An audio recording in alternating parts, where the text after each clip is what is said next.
Berikutnya yang terakhir kita tahu Bapak Anies Baswedan dengan segala kesibukannya, kita minta kultum, kuliah 7 menit, pesan-pesan kita rekam, tidak hanya bermanfaat untuk santri di Ma'had Az-Zahra, tapi seluruh santri yang ada di Indonesia untuk motivasi bagaimana beliau bisa sukses dari mulai kampus, dapat beasiswa, menjadi rektor, menjadi gubernur, gimana sukses kiat belajarnya. Kepada Bapak Dr. Anies Baswedan, falyatafaddal mashkura. Persilakan.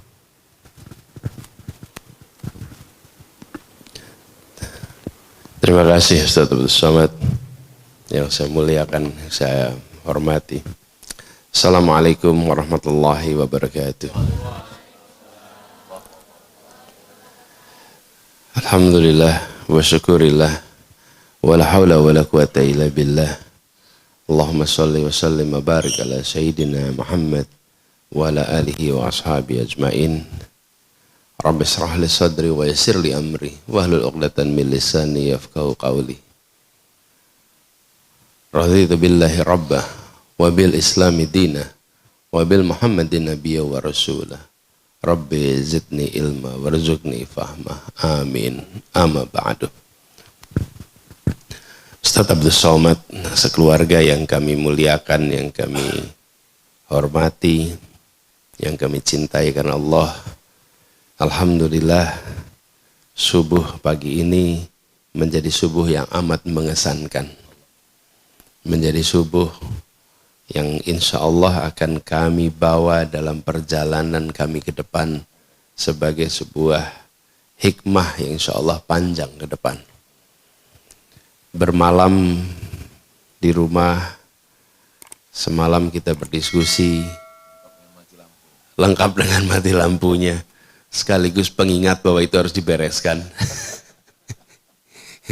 Dan ini semua melengkapkan silaturahmi kita.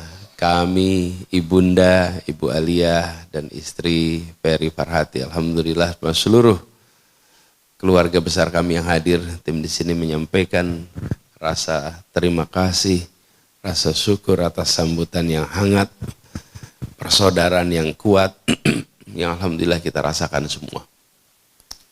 Subuh ini pun bersama-sama dengan para santri di belakang. Jadi seperti dipesankan tadi oleh Ustaz, saya berbicaranya untuk para santri, Ustaz. Pesan-pesan buat para santri semua di sini. Jadi tadi sudah Ustaz sampaikan tentang zikir. Insya Allah nanti ini kita bawa, kita terus amalkan. Mudah-mudahan semua di sini yang mendapatkan ikut mengamalkannya secara rutin. Insya Allah, amin. Dan kaitan dengan ini adik-adik santri, ini kebetulan yang di sini santriwati semua. Walaupun sebenarnya dulu tidak ada istilah santri dan santriwati. Tidak ada pembedaan. Sebenarnya kalau santri itu diambil dari akar kata bahasa Sanskerta. Yang laki-laki disebut sebagai santri. Kemudian yang perempuan disebut sebagai mantri. Santri dan mantri bagi yang perempuan. Bukan santriwati, santri dan mantri.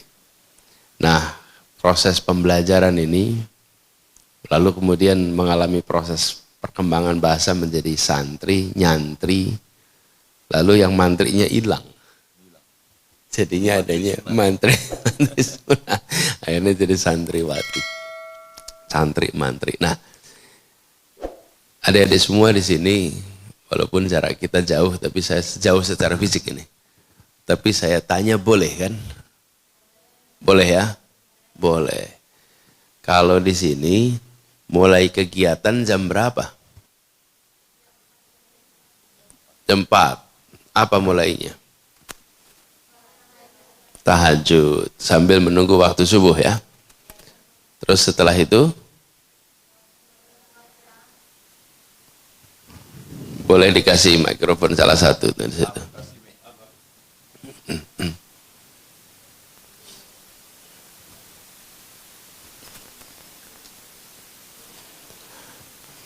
Nanti salah satu jawab tuh. Gantian juga enggak apa-apa. Karena pertanyaannya tidak usah pakai belajar. Jadi mulainya jam berapa tadi? Jam 4. Bangun subuh jam 3, Pak. Jam 3. Datang ke aula jam 4, langsung sholat tahajud sama witir, menunggu waktu subuh, murojaah. Rojaah. Lalu? Setelah azan subuh, qobliyah subuh, Ya. sholat berjemaah sama ustadz. Kalau ustadz datang, kami belajar tafsir. Selesai jam 6, halakoh subuh sampai jam 7. Ya. Tutup. Habis halakoh subuh kami makan 10 menit. 7:07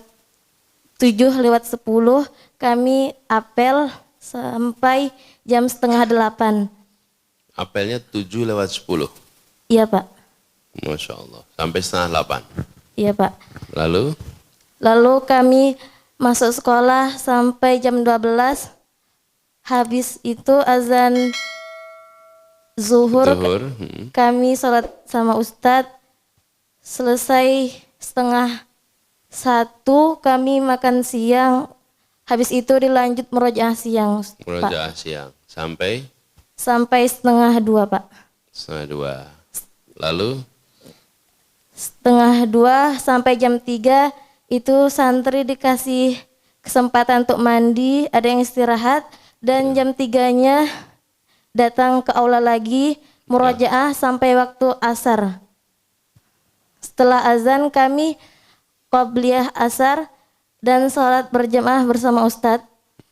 Setelah sholat berjamaah sama ustadz, kami halakoh untuk setoran hafalan sampai setengah 6.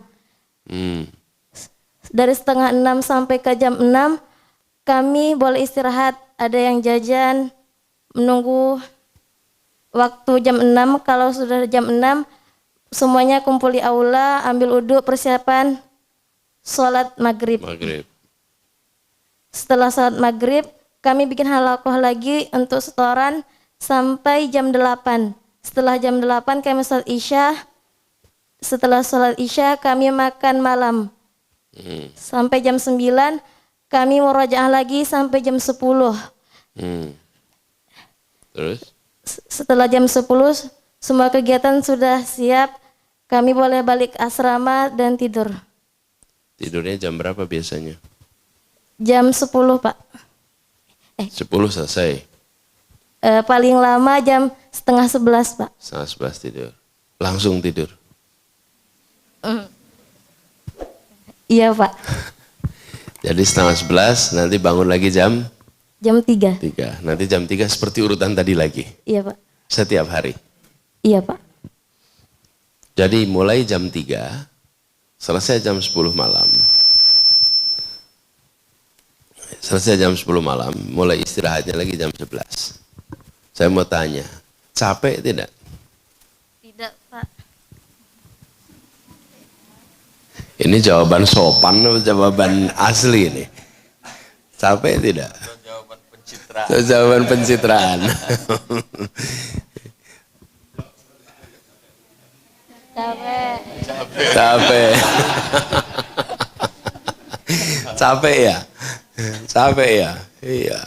Jadi capek, pasti capek. Kalau makanya ini jawaban pencitraan, kalau tidak gitu kan. Kalau aslinya pasti capek. Mulai Bisa diedit. betul juga, sekarang bisa diedit ya. Bisa diedit.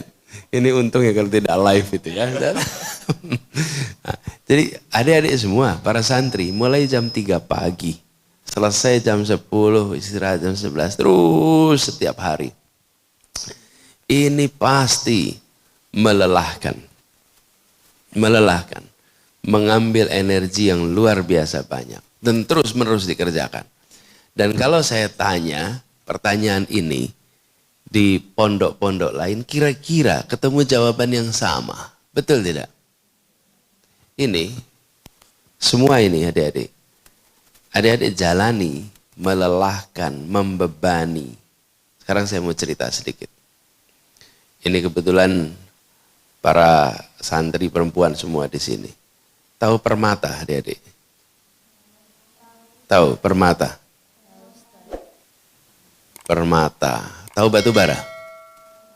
Tahu. Nih. Mereka tahunya batu bara, Abdul Somad batu bara. Ya betul juga ya. Saya bilang batu bara, Abdul Somad batu bara nanti ya. Ini batu bara yang dijual, bukan ini. Kalau Abdul Somad batu bara ini tidak bisa dinilai harganya. Kalau yang itu ada nilainya. Kalau batu bara yang diambil dari tanah, pernah tahu ya itu? Warnanya hitam. Kalau yang mutiara warnanya bening. Bening, bukan putih. Kalau putih susu nanti. Berlian. Bukan mutiara, berlian. Tadi saya bilang apa? Mutiara, maksud saya permata, diamond. Nah, permata itu dengan batu bara, jika di satu tempat ditemukan permata, biasanya di situ ditemukan batu bara. Kalau di tempat itu ditemukan batu bara, belum tentu ada permata. Jadi lihat, kalau ada permata biasanya ada batu bara. Tapi kalau ada batu bara belum tentu ada permata. Kenapa di tempat yang ada permata ada batu bara? Tapi yang lebih penting, kalau dijual, permata itu dijual pakai hitungannya gram atau ton? Permata, gram. Kalau batu bara, ton. Tidak ada yang jual permata ton. Dan tidak ada yang beli ton. Bu, saya mau cari permata 3 ton. Yang jualnya pun, ini kelihatannya belum sembuh mungkin ini. Karena ton. Tapi kalau batu bara, tidak ada yang jual batu bara gram. Batu bara dijualnya ton, permata dijualnya gram. Sekarang pertanyaannya, kenapa beda sekali? Padahal materialnya sama, unsur pembentuknya sama, dari dalam tanah di tempat yang sama. Yang satu jadi permata, yang satu jadi batu bara. Ternyata setelah dilihat, nih materi yang sama nih, tanah yang sama dari dalam bumi. Yang kena tekanan tinggi, yang digembleng dengan suhu yang tinggi, dalam waktu yang panjang, dia jadi permata.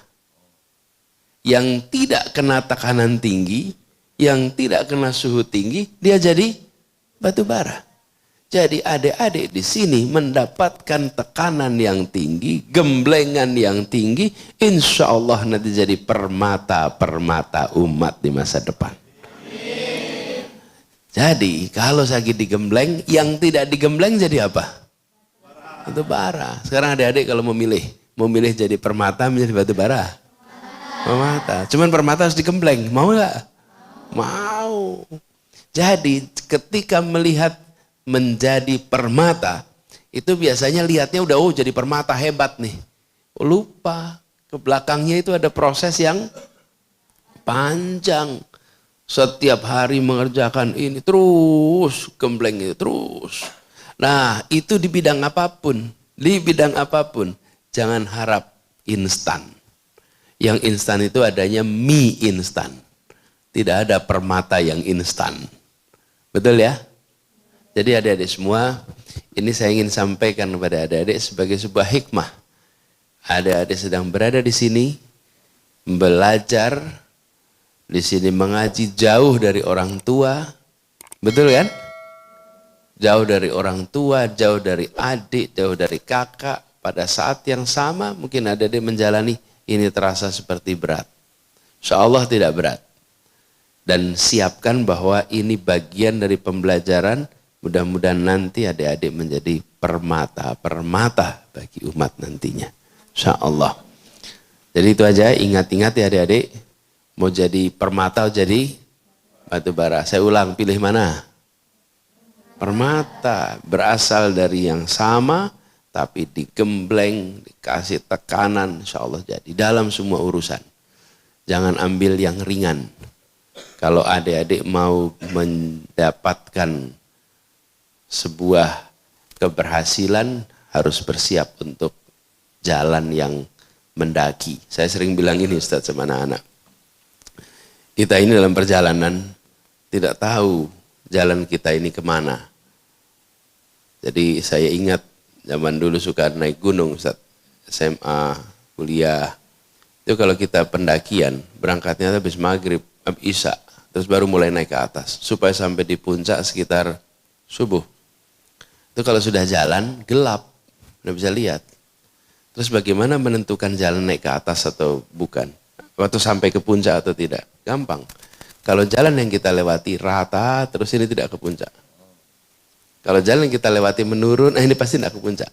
Tapi kalau yang kita lewati, walaupun gelap tapi naik, ini pasti ke puncak. Pasti ke puncak. Jalani aja, pilih jalan yang mendaki sampai ke puncak. Tapi kalau pilih jalannya yang rata, tidak kemana-mana. Nah, jalan yang nyaman, itu jalannya rata dan menurun. Jalan yang mendaki itu pasti berat. Tapi itu akan mengantarkan kepada puncak-puncak baru dalam perjalanan hidup adik-adik semua. Insya Allah itu aja pesan buat adik-adik semua. Mudah-mudahan yang sederhana ini bisa memberikan manfaat. Sekali lagi Ustaz Somad, terima kasih atas kesempatan untuk bisa bersilaturahmi bersama semua di sini. Semoga ini membawa keberkahan bagi kita semua. Demikian dari kami, kurang lebih mohon dimaafkan. Wallahu muwaffiq ila aqwamit thoriq. Nasrun minallah wa fathun qarib. Assalamualaikum warahmatullahi wabarakatuh. Warahmatullahi wabarakatuh. Yang saya khawatirkan, ini mereka kan nanti akan buat thumbnail cover untuk YouTube. Hah? Mereka buat di thumbnail covernya permata dan batu bara. Jadi Mas Anies permatanya, saya batu baranya. Luar biasa. Al-Quran selalu memberikan tamsilan perumpamaan dan subuh ini kita diberikan perumpamaan dan itu pasti diingat oleh adik-adik santri sampai nanti mereka jadi ustazah, jadi santri juga. Punya santri insya Allah. Nanti Mas Anies ditanya orang, ketemu Ustaz Somad? Ketemu. Alhamdulillah, Masya Allah. Ketemu santrinya, ketemu. Ada tak dengar santrinya baca Quran? Enggak ada. Nah, kita dengarkan satu santri membacakan Al-Quran dari hafalannya. Karena kita kan ma'had tahfiz Quran. Faltatafaddal mashkura. Barakallahu azim, barakallahu fiqh, jazakillah khairan. Demikianlah tadi. Mudah-mudahan apa yang kita lakukan ini dijadikan Allah sebab turunnya rahmat dan barakah dari Allah Subhanahu wa taala. Kita tutup dengan baca kafaratul majlis. Subhanakallahumma bihamdika asyhadu an la ilaha illa anta astaghfiruka wa atubu ilaih. Wa sallallahu ala sayyidina Muhammad wa ala alihi wasallam walhamdulillahirabbil alamin. Wassalamualaikum warahmatullahi wabarakatuh.